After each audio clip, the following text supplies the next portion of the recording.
from which one obtains bhakti, full of peace, and by which samsara is destroyed. Commentary. This verse describes the essence of all attainments. The greatest attainment for those who are wandering in this world is sankirtan, from which one attains bhakti, the highest object, which is full of peace. Shantim modifies paramam.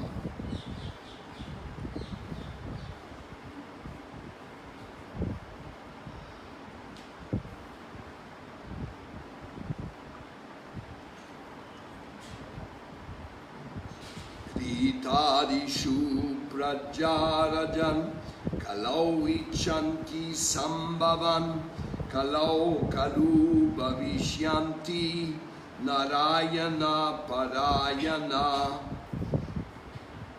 kvachit kvachin maharaja dravideshu chaburisha tamraparni nadiyatra kritamala prayashvini kaveri cha mahapunya pratichi cha mahanadi ye pivanti jalam tasham manuja manujeswara prayo bhakta bhagavati vasudeve malasaya.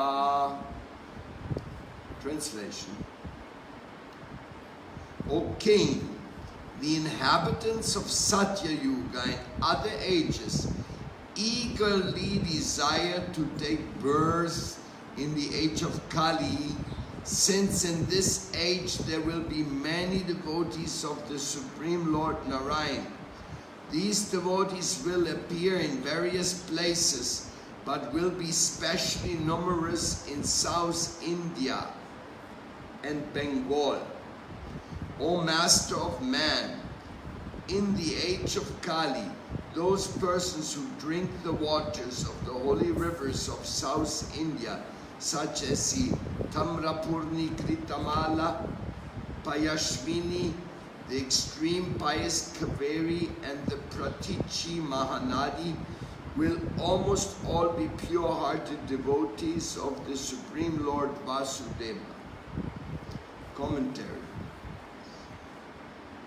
Pure bhakti arises from devotees' association, is generally available in Kali Yuga. Where there are many devotees dedicated to Narayan who desire only bhakti, bhakti will arise by their association, and this will become prema bhakti. That is what is expressed here. The word cha indicates other places like Bengal.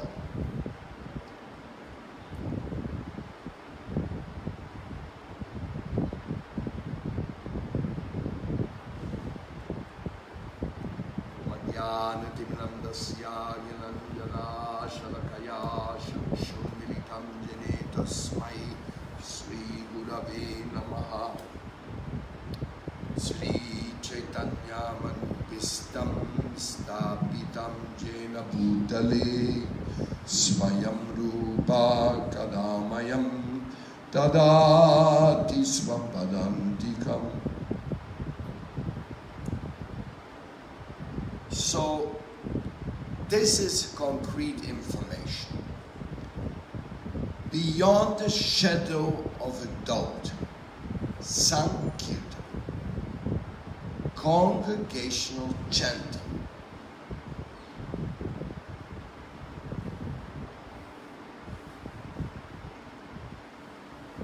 Chaitanya Mahaprabhu, he organized the congregational chanting.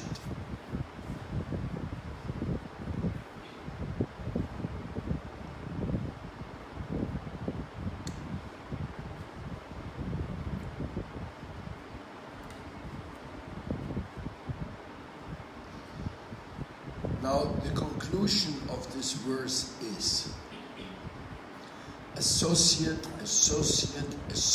with devotees. With devotees who are chanting. Chanting the names of the Lord. What are the names to be chanted? No hard and fast rules.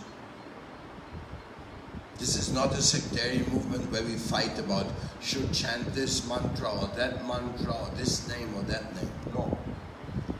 But you should chant hoping for bhakti, prema bhakti, love.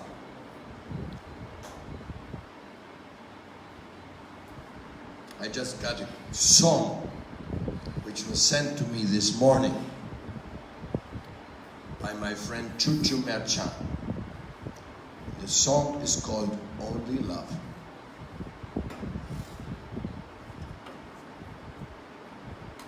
Very beautiful song.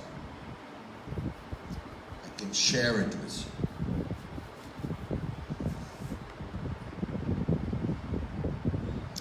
you. Love and sankirtan, they go together. Sankirtan is not ritualistic chanting.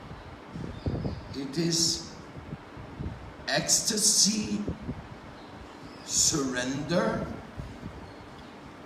celebration of the divine. Sankirtan is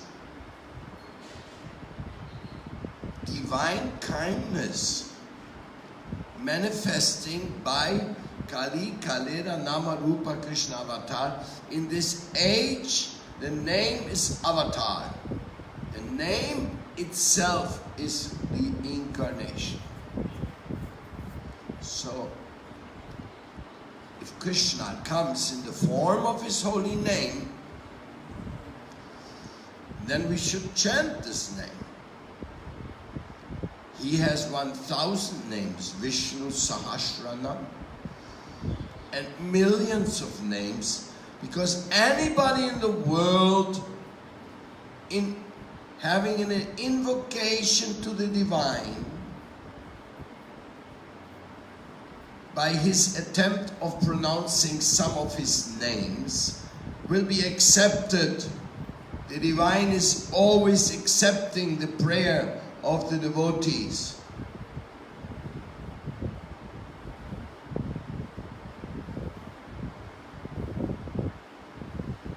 I always remember this story of B.A, my god brother. He was out in Denmark with our devotees on Sankirtan some 45 years ago. B.A was very intellectual, very great preacher, artist, dramaturg. But as a disciple of Prabhupada, he accepted to go out on book distribution. So, very surrendered. But he suffered a bit because he's so intellectual, he wants to do other things. Anyhow, one day he decided, I can't do it anymore, I'm going back to England. So that morning, when we all went out on Sankirtan from our bus, he went back, put the books back into the car and said, took his bag with all his belongings and left. So what comes now is the story as told by B.A, because I wasn't there. So he went away from the devotees a bit traumatized. When you're leaving an association of friends and peers, that's kind of traumatizing. You are on your own. One thing is to be together with others, have the peer accompaniment, and the other thing is to go out in this world and to be on your own. Well, you know, we are supposed to having family, and because of our family, we are never really on our own. But then again, we see that we left our family to join the Krishna family to a degree. We didn't give them up. We still have feeling for our family, but we live with the Krishna family. So if you're leaving a family and go out in the street and you are on your own, very, very heavy sins. So Bhumadeva was on his own with his bag. So he didn't know what to do, so he came by a church.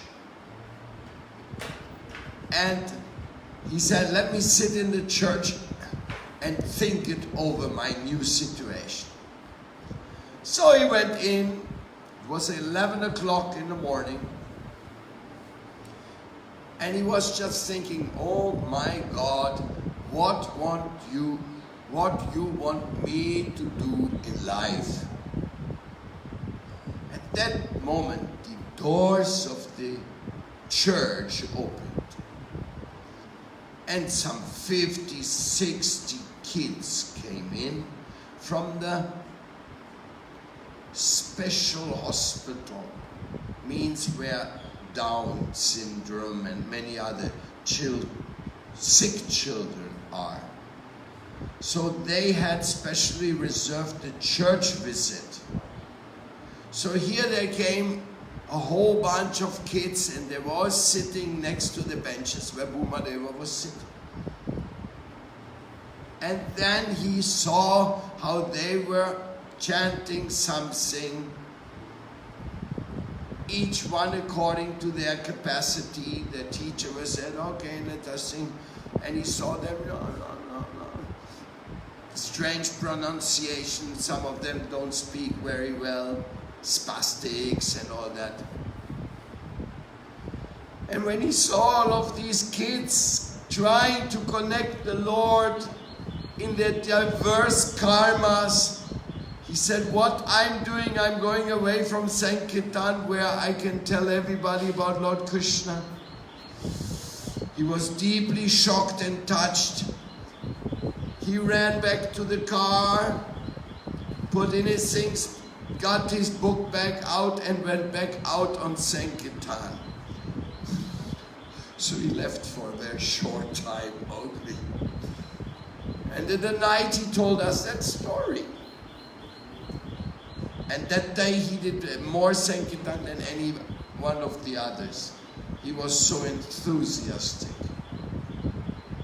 So, sankirtan is chanting the names of the Lord in the association of devotees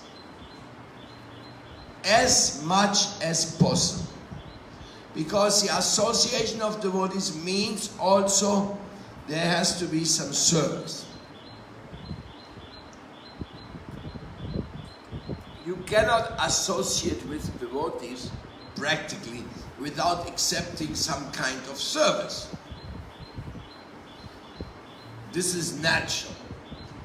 Oh, shall I do the artik? Shall I do the cooking? Shall I do the class giving? Shall I do the cleaning of the walls? What is it? What I am to do? But you live with devotees, you chant all day, doing kirtan, but then there's some service. That's why sometimes people run away from the devotees, because they want to serve themselves. They want to serve their own ideas. Especially, they want to serve their idea to have money. When you're in a temple as a brahmachari, you don't make money. And making money in this world is like one of the key drives. Everybody's driving, thinking how to make some money to spend it according to my whim. So money gives you independence. I remember one devotee in Sweden,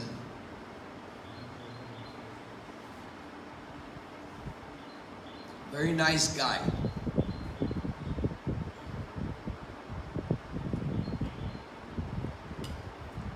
Did everything like everybody in the temple.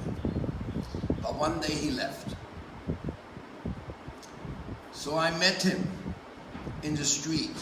He said, what happened? Why did you leave? He said, when I joined the temple, I had $5,000. And I kept them in the bank. Nobody knew. So in the 3 months I was doing seva in the temple, I was always thinking, what am I going to do with my $5,000 when I'm going to enjoy them? So after some months he left and went back with his money. Once I got 3,000 euros. There was a temple in Berlin and the plumbers had installed a sink, and I went on the sink and leaned a little bit on it and it crashed down and I fell into the thing and I cut myself pretty badly. So we put a case against the plumbers. Says, how can you install a thing without any security, and that becomes a danger? So I won. The court says yes, because he suffered from the cuts and everything, he should get 3,000 euros. So I went to the bank to get my check of 3,000 euros. Before I had been a brahmachari, a student, I never in my life had 3,000 euros, which I could call mine. So for me it was quite a strange thing to have a check in my hand, 3,000 euros. From the bank to the temple was like 20 minutes walk. In this 20 minutes I left the movement something like 10 times or so, thinking, what am I going to do with this money now? Where can I go? Now I have money. I never had money before. So when I reached the temple, I ran to the treasurer and I told him, please save me from this money. Take it for the temple because this is driving me crazy. Now I think I have money, I think I can do anything. Oh, now I'm big guy. Take it away from me. I want to be a penniless brahmachari. I prefer that. Nice, I can still remember it. This is more than 40 years ago. So money is a drive. They are saying money is sweeter than honey. Money buys liberty. And so many things. So money is an important element in this world of illusion.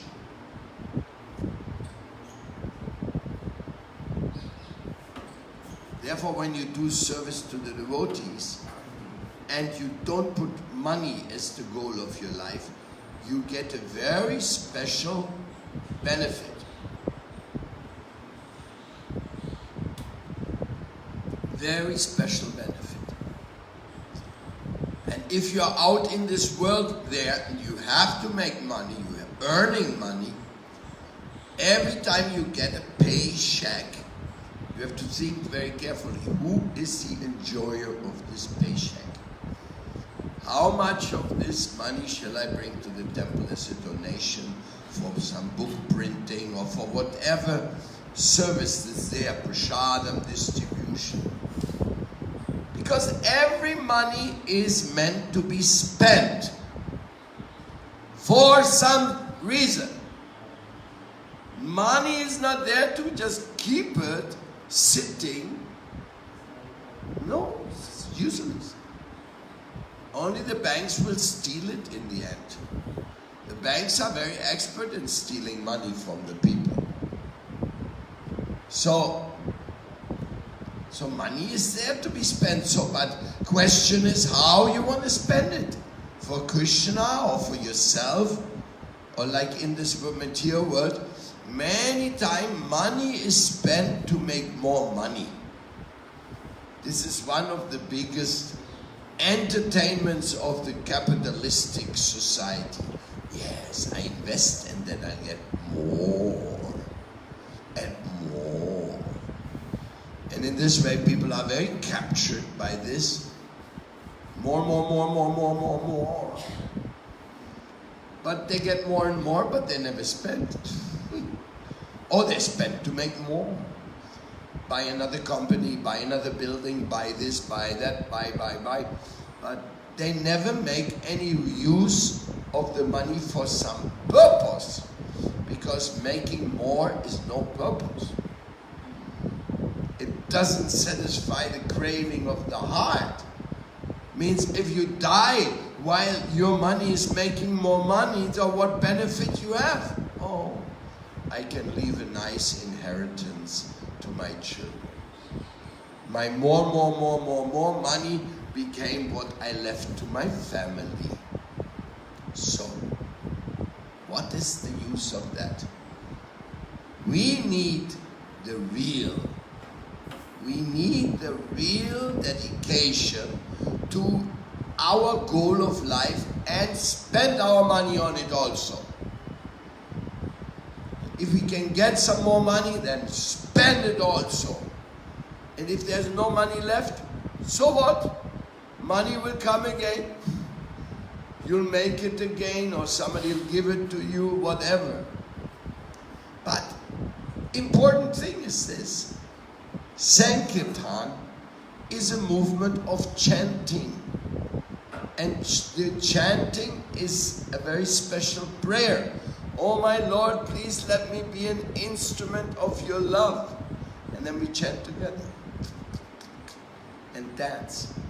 Hare Krishna, Krishna Krishna, Hare Hare. Hare Rama, Rama Rama, Hare Hare.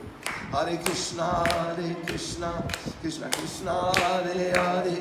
Hare Rama, Rama Rama, Hare Hare. Hare Krishna, Krishna, Hare Hare. Hare Rama, Rama Rama, Hare Hare. I am yours, my Lord, make with me what you want. Give me service to your divine desire. Like that. You becoming part of a plan, of a divine plan. Sankirtan is a divine plan. I know that very well because I traveled around the world looking for Sankirtan opportunities. One time I was walking with Gurudeva Tulananda in the street of Santiago.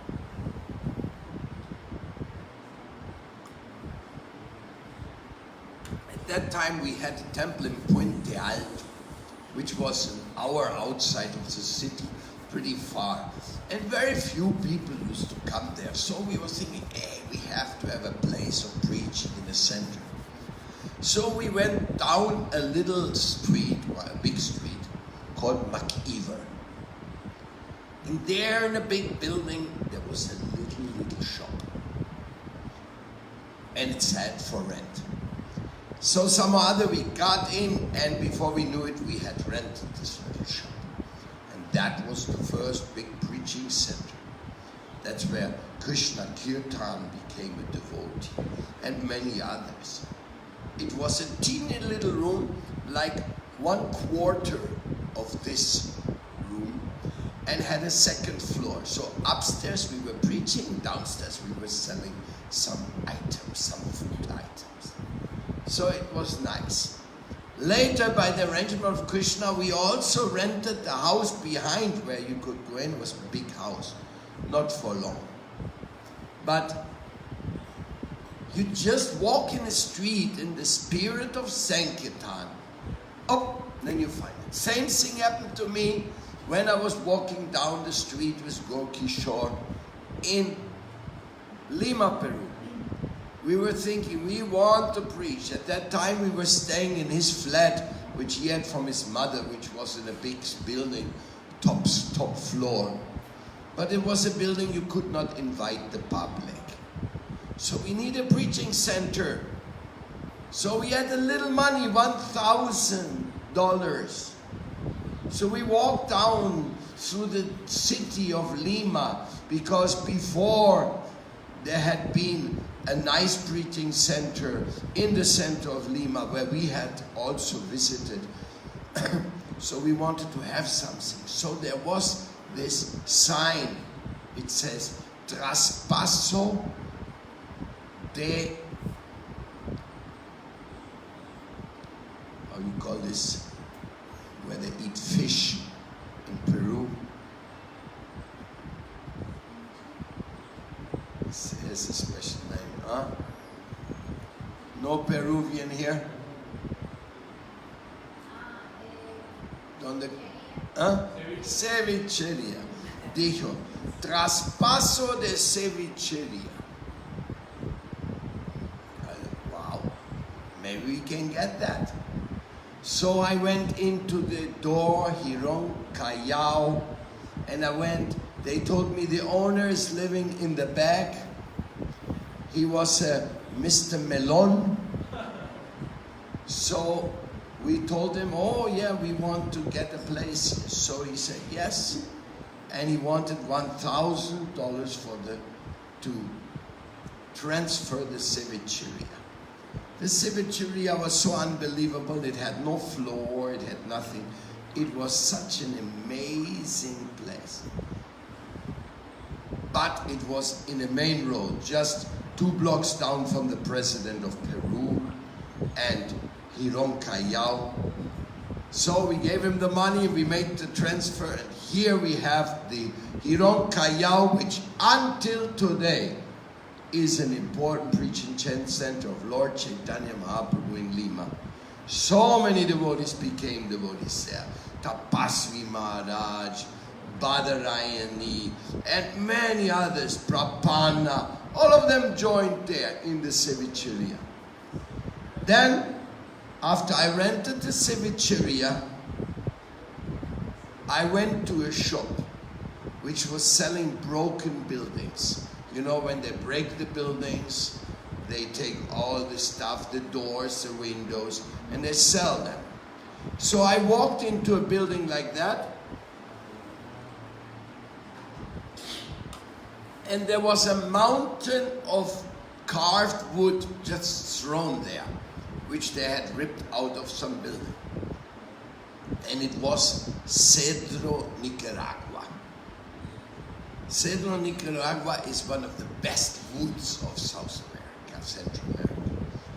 So with a few dollars, I bought this mountain of wood and brought it there to the temple. The devotees looked at me, what is this? I said, with this, we're going to make this beautiful. And those Cedro Nicaragua decorations, they are still in Hirón Callao today. Everywhere. It was just perfectly enough to decorate this place. And we made a second floor, where's Mahaprabhu's preaching center. We turned it around. So you just walk in the street anywhere and there'll be an adventure coming. That is sankirtan. Sankirtan, you don't know what the plan is. The plan is not made by you and not made by me. There is a higher planner behind the sankirtan. And that means the nectar of sankirtan. Because I'm singing, oh my Lord, please let me be an instrument of your love. So we go and chant and dance, Hare Krishna, Hare Bol, Hare Bol. And then, service. What's next? What is the service to be done? What is the plan? From Hirón Callao, we used to go out on Harinam Sankirtan downtown Lima every day, something like that. So everybody in the neighborhood got to know, oh, this is the Hare Krishna. Yes. And I could tell you many stories like that. Of course, the most amazing story is how one devotee met a person in the street who gave him access or connection to buy the building in Caracas. That was a total miracle. But for a devotee, every second is a miracle. Sometimes more, sometimes less. Every second is a miracle. That you are here in Vrindavan, this is also a miracle. If you are here the treasurer of Gauranga Radha Braja Mohan, that is a miracle. Where do you get that job? Service of Vrindavan Dham? If you are here to help this project of having the Vinda Kunja, opening the doors to the Vinda world as a place of shelter, that is miracle. Everything is miracle. Every plate of prasadam is miracle. You do not get a plate of prasadam easily. How many millions and billions of people are in this world without prasadam? And I'm not talking about food, I'm talking about prasadam. And some people, they don't even have food, but that's another problem.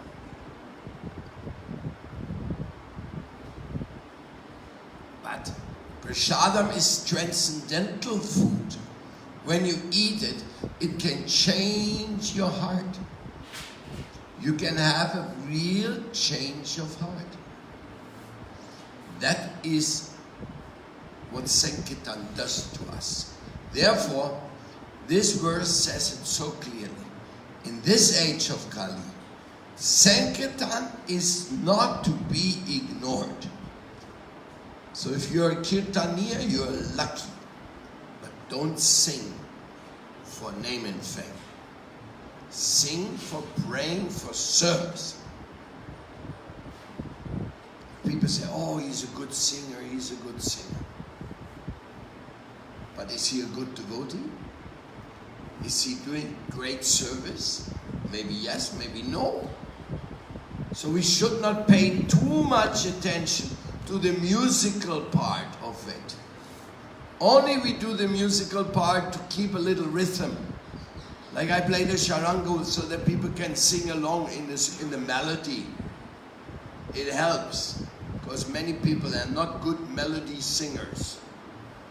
They sing anything they like, which is okay.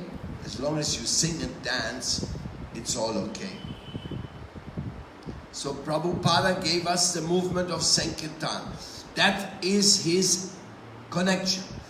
He told us, come and sing and dance with me. I came to the temple at 9 o'clock at night after a long journey and asked the devotees if they would have a place to sleep and stay for a few days. The devotees said yes. And they gave me a little bit of cauliflower soup without cauliflower, because it was the last food which they had left over, which was a little bit of liquid. So I drank it and took rest, and the next morning at 11 o'clock I was out on sankirtan in the streets of Düsseldorf, chanting and learning what is a kartal. It was not even 24 hours with devotees, I was already out on sankirtan. Congregational chanting of the holy names of the Lord. This is very, very powerful. Now you can chant in the street, you can chant in the schools, you can chant in the temple, you can chant by dancing, by sitting down, playing different instruments. There is no hard and fast rules how you can chant this sankirtan movement. Now we are very happy that the yoga institutes have started kirtan, because without kirtan is no real yoga. They start to understand that that's Krishna's mercy, which was spread around the world by Shyam Das and others. Very, very important. So now chanting has become more popular. But whether they actually chant in the proper mood, that depends on who's chanting with them and who's explaining to them the meaning of the chanting. Because you can also chant for entertainment. You can chant only for the music. You can chant for ritualistic procedures. You can chant even joking, making fun of chanting. There's many kinds of type of chanting, but any time of Harinam will have a beneficial effect. What to speak if you chant with pure devotees for the purpose of having devotion develop in your heart, like this. What to speak of that? Then you can get prema bhakti from it, the highest goal of life. So this is our message which we get from Srimad Bhagavatam 11th canto today. Other demigods and other great souls in other ages, they pray to be born in Kali Yuga to get in contact with the sankirtan movement. Now you are already born here and you're already in contact with the sankirtan movement. Take advantage. Keep chanting and distributing prasadam and Prabhupada's books to everyone. Thank you very much. Hare Krishna. Any question?